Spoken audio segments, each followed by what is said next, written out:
Good evening class 11। Previous lecture में हमने पढ़ा Graham's law of Dalton's law of partial pressure, है ना। सिंपल था। Dalton's law of partial pressure of a gas क्या पढ़ा था आपने? Partial pressure of a gas equal to PT into mole fraction of gas, ये पढ़ा था आपने, है ना। न्यूमेरिकल मैंने करा ही दिया आपको इसके ऊपर, सही। अब क्वेश्चन ये है कि जो Dalton's law of partial pressure है वो कहाँ काम आएगा। इसका सबसे बड़ा रोल है आपके एरोप्लेन के कैबिन में। जब आपका एरोप्लेन ऊपर जाता है तो एक्सट्रीम हाइट पर ऑक्सीजन का अमाउंट कम होता चला जाता है। तो ऑक्सीजन का अमाउंट होने की वजह से क्या होता है, एरोप्लेन में डेफिशिएंसी ऑफ ऑक्सीजन फील होती है। इसीलिए जो पायलट्स वगैरह होते हैं, जो एरोनॉटिकल इंजीनियर्स होते हैं, वो एरोप्लेन में ऑक्सीजन के सिलेंडर्स को फिट करते हैं सो डैट ऑक्सीजन के प्रेशर को मेंटेन कर सकें। तो सिंपल शॉर्ट में लिखना है, अगर आप जाए एग्जाम में, Dalton's law of partial pressure play important role to maintain pressure of oxygen in cabin at the heights. Number 2, अगर आपको किसी गैस को लिक्विड के ऊपर कलेक्ट करना है, जैसे बहुत सारी गैसेस ऐसी होती हैं जो लिक्विड से फॉर्म होती हैं, तो दो चीज़ें होती हैं, गैस के साथ साथ उस लिक्विड की वेपर भी फॉर्म होती है। तो अगर आप किसी गैस को लिक्विड के ऊपर कलेक्ट करोगे, जैसे यहाँ देखिए आप, ये कंटेनर है, ये लिक्विड, सपोज करिए वाटर है, और यहाँ आपके पास कार्बन डाइऑक्साइड गैस है। तो जब आप CO2 देखोगे तो CO2 के साथ साथ वाटर की वेपर भी होती है। तो होगा क्या, आपके कंटेनर में 2 टाइप के प्रेशर्स हैं। एक है वाटर का प्रेशर, वेपर का प्रेशर, और एक है CO2 गैस का प्रेशर। इट मीन्स इस पूरे कैबिन का जो प्रेशर है वो क्या इमेजिन करोगे, PT। और अगर आपको CO2 गैस का प्रेशर निकालना है तो कैसे निकालोगे, pressure of gas equal PT minus pressure of vapour. Pressure of vapour को एक और वर्ड हम बोलते हैं एक्वस टेंशन, सही है। तो बहुत छोटे से एप्लीकेशंस हैं, कुछ बहुत ज़्यादा कुछ है नहीं इसमें, है ना। देखिए बेटा, डिफ्यूजन और एफ्यूजन ये 2 चीज़ें हैं आपकी, है ना। अब बहुत छोटे छोटे टॉपिक हैं चैप्टर में, दी एंड ही मानो आप चैप्टर का, आप एक वीडियो और लगेगा, lecture will be chapter will be completed. देखिए, डिवीजन आपने पढ़ा था क्लास 9 में, बहुत सिंपल है, ज़्यादा कॉम्प्लेक्स नहीं बनाना है। अगर 2 गैसेज आपने ली, जैसे आपने लिया N2 NO2, अगर ये गैसेज एक दूसरे में ईजिली मिक्स हो जाएं बिना किसी एफर्ट के, तो इसको हम बोलते हैं diffusion. Intermixing of different type of gases easily without any effort is called diffusion. Effusion किसको बोलते हैं, सपोज आपके पास एक ट्यूब का, एक टायर की ट्यूब है इन्फ्लेटेड, और अगर हम इसमें एक होल कर दें तो होल से क्या होगा, गैस बाहर निकलेगी, ये ऐसे। तो कॉन्सेप्ट ये है, अगर किसी स्मॉल होल से गैस बाहर एस्केप आउट हो तो इस फिनोमिना को बोलते हैं एफ्यूजन। 1 मार्क में क्वेश्चन पूछते हैं generally, differentiate diffusion and effusion. तो डिफ्यूजन का मतलब इंटरमिक्सिंग, एफ्यूजन का मतलब releasing of gas from a small hole. चलिए, ये तो आपका 1 मार्क का क्वेश्चन। डिफ्यूजन एफ्यूजन पर एक साइंटिस्ट है आपका ग्रैम्स ने अपना लॉ दिया है। अब लॉ क्या है, आपके सिलेबस में न्यूमेरिकल नहीं है ग्रैम्स लॉ के ऊपर, एक मैं कराऊंगा, JEE वगैरह में इंपॉर्टेंट है। JEE वगैरह में जब कॉम्पिटिटिव एग्जाम्स की प्रिपरेशन करोगे वहाँ एक कॉन्सेप्ट पूछते हैं, है ना। तो ग्रैम्स क्या बोलता है, अगर आपकी गैस इंटरमिक्स होती है या आपकी गैस एस्केप होती है, तो उन गैस के इंटरमिक्स और एस्केप होने की रेट, मतलब आपकी जो गैसेस हैं किस स्पीड से एक दूसरे में इंटरमिक्स हो रही हैं, या आपकी कोई गैस किस स्पीड से किसी होल से बाहर निकल रही है, उस रेट की जो वैल्यू होती है that is inverse proportional to the square root of the molar mass of gas. Simple word में सुन लो बेटा, कोई जरूरी नहीं बहुत बुकिश स्टेटमेंट बोले हम। रेट ऑफ डिफ्यूजन और effusion of a gas is inversely proportional to the square root of molar mass of gas, सही है। मतलब अगर आपको गैस का मोलर मास पता है तो आप इजीली उस गैस का एफ्यूजन और डिफ्यूजन का रेट कैलकुलेट कर सकते हो। ये बहुत इंपॉर्टेंट कॉन्सेप्ट है। अगर बात करें JEE की, बात करें 11th की, कोई इंपॉर्टेंट नहीं है। 12th की बात करें बिल्कुल इंपॉर्टेंट नहीं है, लेकिन JEE वगैरह की बात करोगे इंपॉर्टेंट है। देखिए, ये रेट है। देखो सपोज आपके पास 2 गैसेज हैं, गैस 1 का रेट R1 और गैस 2 का रेट R2 है, तो R1 अपॉन R2 क्या होगा, under root M2 upon M1। ये गैस 1 और 2 के मोलर मास है। Similarly under root D2 upon D1, density, D का मतलब क्या है, डेंसिटी ऑफ गैस है। जेई वगैरह में एक चीज़ और ऐड करके बोलता है बेटा, वो मैं जेई का बता रहा हूँ, है ना, T1 अपॉन T2 ये है, और है V1 अपॉन V2, ये जेई का है बेटा, है ना, ये सब बता रहा हूँ। N1 अपॉन N2 सही है, और एक है L1 अपॉन L2, ये सब जेई में आता है बेटा। ये मतलब किसी गैस की जो वेलोसिटी का रेट है, मतलब 2 गैसेज है तो उनकी वेलोसिटी का रेशियो किसके इक्वल होता है, M2 upon M1 under root के। किसी गैस की वेलोसिटी का जो वैल्यू है, रेशियो, वो होता है R1 अपॉन R2 के। किसी गैस की वेलोसिटी का जो रेशियो है वो T1 अपॉन T2 का होता है। T1 क्या है, टाइम है, मतलब गैस की जो स्पीड है वो उस गैस के टाइम के क्या है, आपको डायरेक्टली प्रोपोर्शनल है। V1 इक्वल T1 है बेटा, है ना। तो L1 N1 V1 T1, N1 क्या है, number of moles of gas है, और L क्या है, L जिस ट्यूब से आप गैस को पास करोगे उस ट्यूब का लेंथ है। तो ये तो मैं आपको वैसे ही बता रहा हूँ, ये सब जेई एडवांस के कॉन्सेप्ट हैं। जैसे समझो मेरी बात एक बार, आपको बोलता है आपके पास, क्वेश्चन कर ही लेते हैं, चलो CO2 गैस है, CO2 गैस का आप बताइए वेलोसिटी क्या होगी अगर वो एफ्यूजन शो करती है। What is the velocity of CO2 if it show effusion, तो आप क्या लिख दोगे, V1 इक्वल, यहाँ से उठाओगे और क्या लिख दोगे, under root 1 upon molar mass of CO2। तो क्या हो जाएगा बेटा, 1 upon under root molar mass of CO2, CO2 का molar mass 2 into 12 plus 2 into 16, क्या हो जाएगा बेटा, 1 अपॉन अंडर रूट 44। सही है। तो इस तरह के क्वेश्चन जनरली आपको जेई वगैरह में पूछेगा। 11th में आज तक मैंने इसके ऊपर न्यूमेरिकल आता हुआ नहीं देखा है, जेई में हमेशा आता है। सही है, तो ध्यान रखना। एक और न्यूमेरिकल करते हैं इसका, फिर आगे बढ़ेंगे।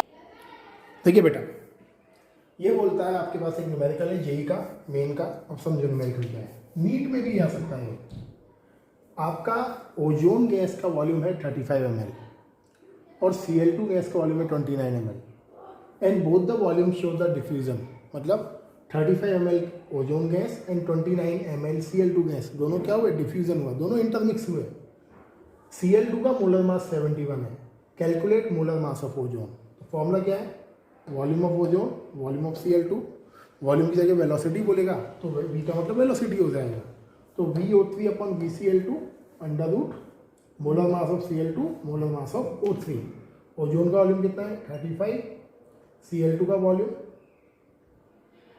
29 अंडर रूट Cl2 का molar mass 71 and molar mass of O3। Square हटाना है, क्या कर दोगे, रूट हटाना है, क्या कर दोगे, पुट स्क्वायर बोथ साइड।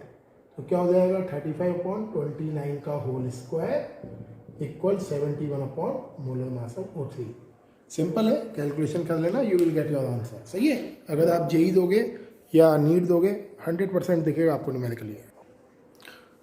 देखिए बेटा, नेक्स्ट टॉपिक है आपका kinetic molecular theory of gases. Class 9 का टॉपिक है, आपने पढ़ी थी क्लास 9 में प्रॉपर्टीज ऑफ गैस। सब कुछ वैसा वैसा ही है, बस 3 पॉइंट इंपॉर्टेंट है जो मुझे हाईलाइट करके आपको समझाना है, बाकी सब कुछ वैसा ही है।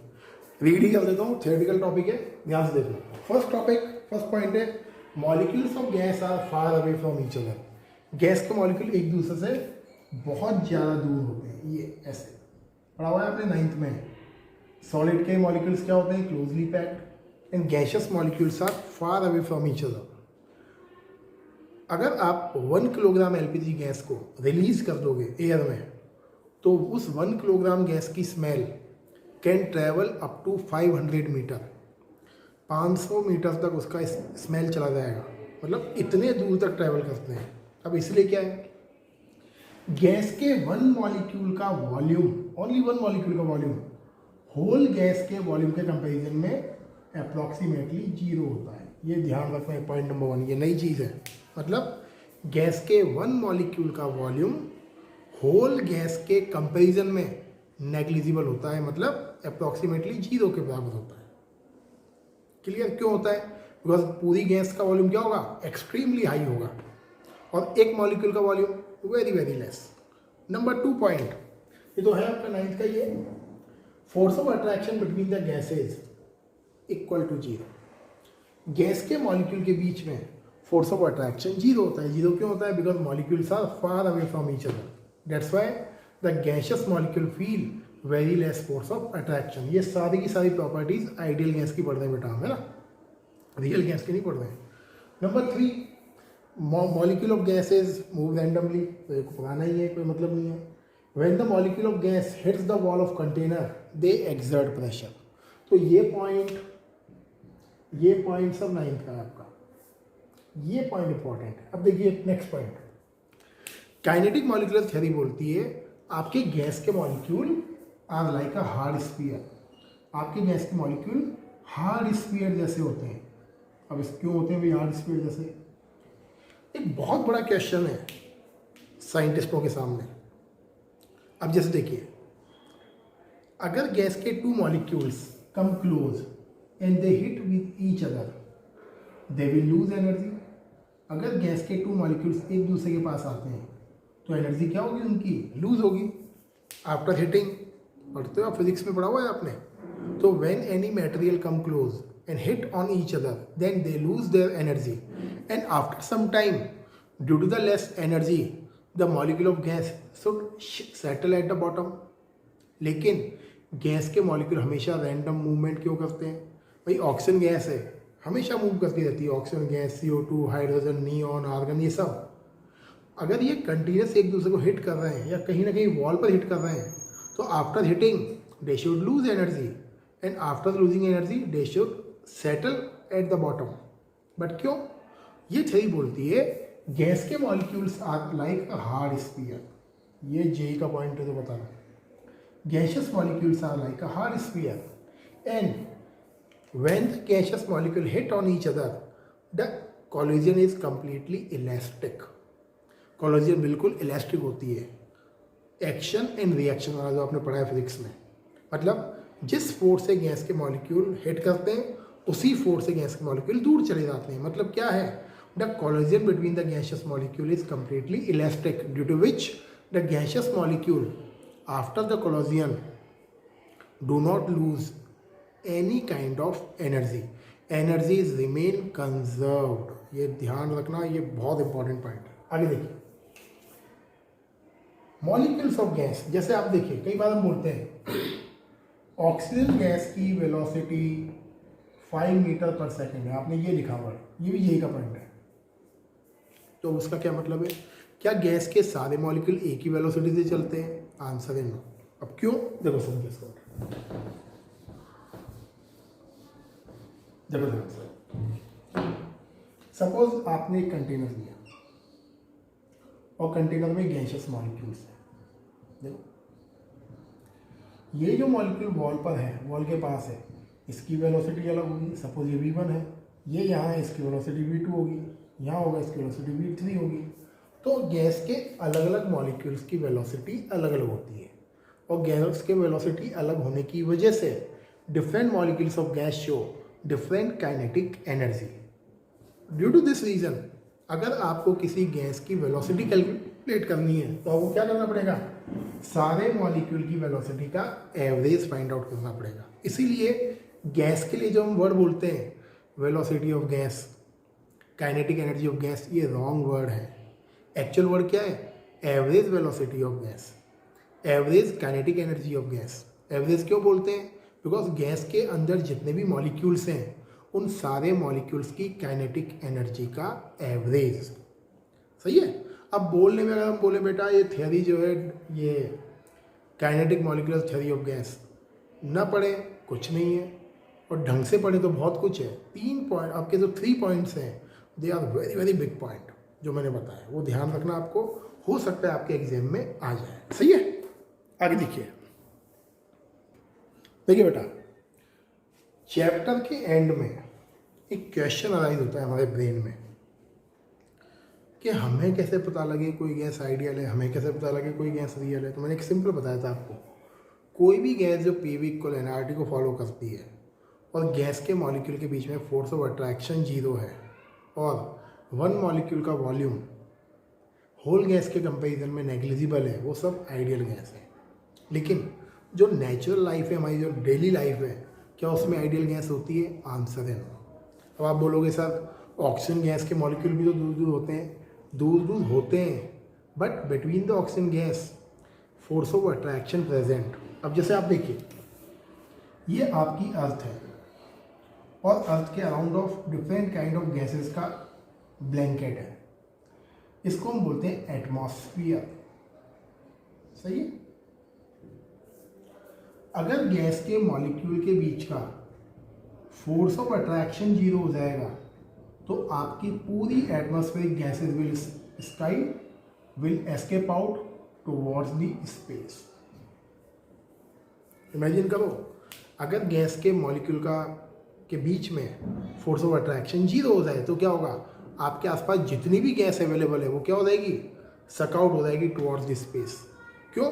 जब फोर्स ऑफ अट्रैक्शन ही नहीं रहेगा तो molecule of gas will move higher random motion, with a higher random motion due to which the all gases present in form of atmosphere will be extinct. कोई भी गैस आइडियल गैस नहीं है। सही। तो question ये है कि real gas में ऐसा क्या है कि they can not behave like ideal gas. तो ये क्वेश्चन एनसीईआरटी का बेटा, what is the reason that real gas not follow ideal gas behaviour. तो मैं पढ़ के बता रहा हूँ, थ्योरेटिकल टॉपिक है। Point number 1, force of attraction between the molecule of real gas can not be 0।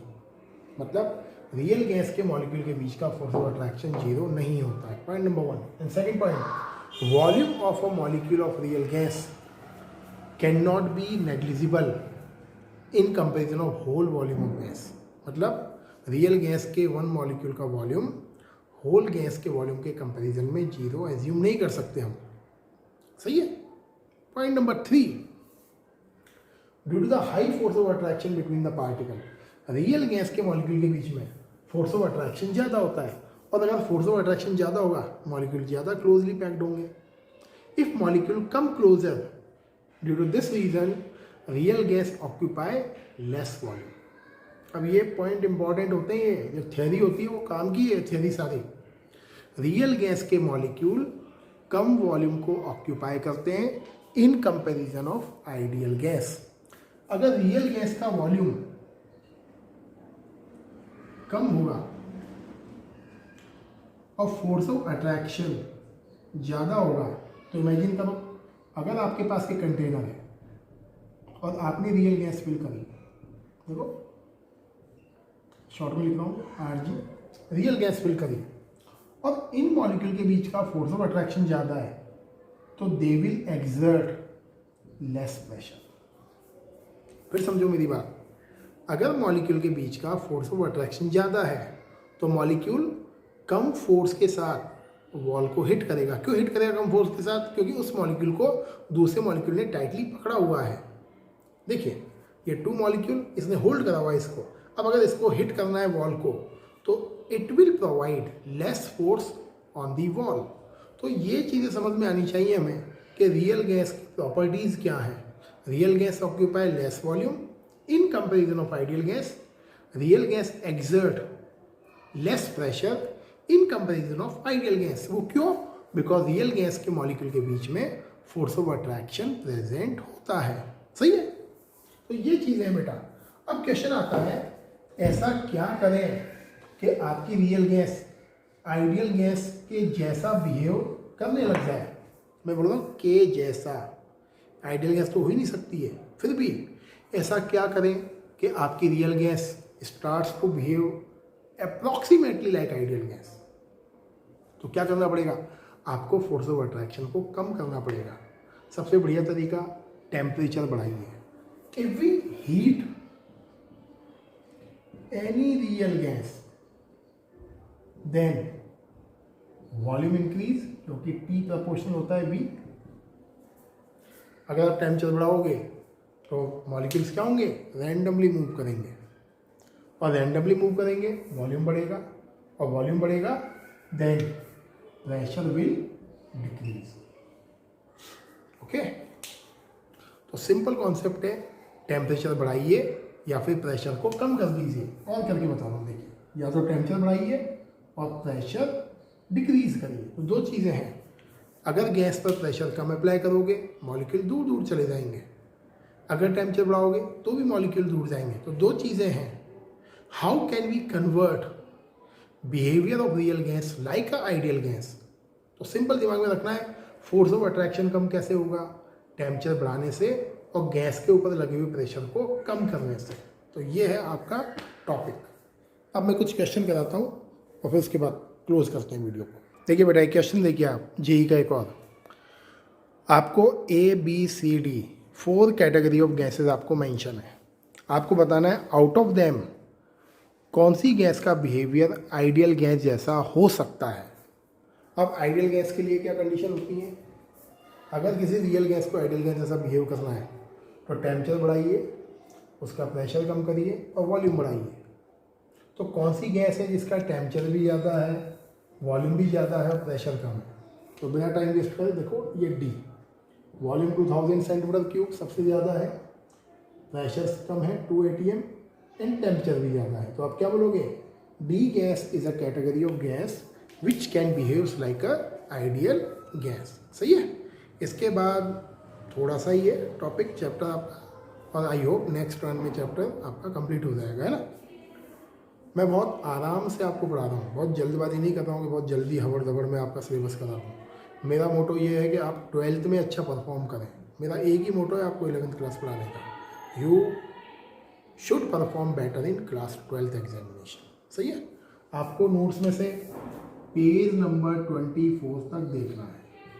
Remaining topic are deleted from your syllabus. Remaining topic आपके syllabus से डिलीट हो गए हैं and we are running on page number 21 now. Okay, सीधे lecture carefully और test दिया करें। Test देने से आपकी नॉलेज बढ़ेगी, चुपचाप बैठने से कुछ नहीं होगा, क्योंकि अल्टीमेटली फ्यूचर हमारा है, किसी और का फ्यूचर नहीं है। फ्यूचर आपको अपना बनाना है।